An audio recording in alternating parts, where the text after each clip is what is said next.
দেখো বন্ধুরা, তোমাদের সাথে কিছু জিনিস শেয়ার করি। আমার মেয়ের জন্য কিছু জিনিস পাঠাবো পার্সেল করে। কালকে ভিডিও কলে কথা বলে অনেকটাই খারাপ লাগলো। তারার হোস্টেলে আরশোলার মতন কিছু পোকা আমার মেয়ের হাতে, তারা রুমে সব মেয়েরারই হাতে কামড়িয়ে একদম সাদা সাদা গুঁড়ি গুঁড়ি গুঁড়ি গুঁড়ি করে দিল। তাই ভিডিও কল দেখে মেয়ের জন্য ওর পাপা 9:30টার সময় গিয়ে হিট নিয়ে আসলো।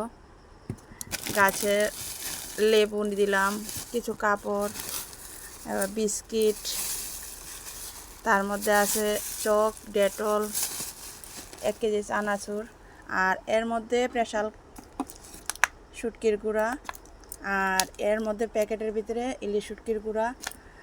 আর আমরা তো বাড়ির মানে আম খেলাম, মেয়ের জন্য আমসত্ত্ব দিয়ে রেখেছি বাড়ির আমসত্ত্ব খাওয়ার জন্য। কিছু আমসত্ত্ব টুকরো করে বাক্সতে প্যাকিং করে দিল। আর ওর মধ্যে কিছু মাংস এনে 1 কেজি মাংস এনেছে হাজব্যান্ডে, ওর জন্য দিয়ে দেবে। তো এই 1 কেজি মাংসকে একদম কড়া করে ভেজে, একদম ছোটো ছোটো টুকরা করে একদম কড়া করে ভেজে প্যাকিং করে নিলাম। এখন এগুলো সব প্যাকিং করে আজকে পার্সেল করা হবে।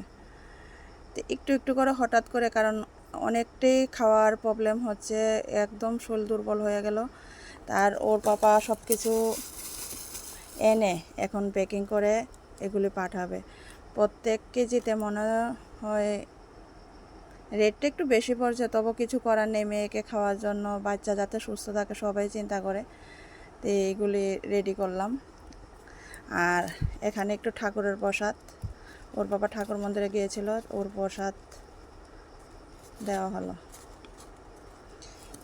দেখে ভিডিও কলে দেখে কি বলবো, এত কষ্ট লেগেছে। তা ওর বাবা বাইক ঢুকিয়ে ফেলেছে ঘরে, তার মধ্যে বাইক বের করে 9:30টার সময় গিয়ে হিট এনেছে, ডেটল এনেছে, অনেকগুলো জিনিস এনেছে। আজকে পার্সেল করে পাঠিয়ে দেব।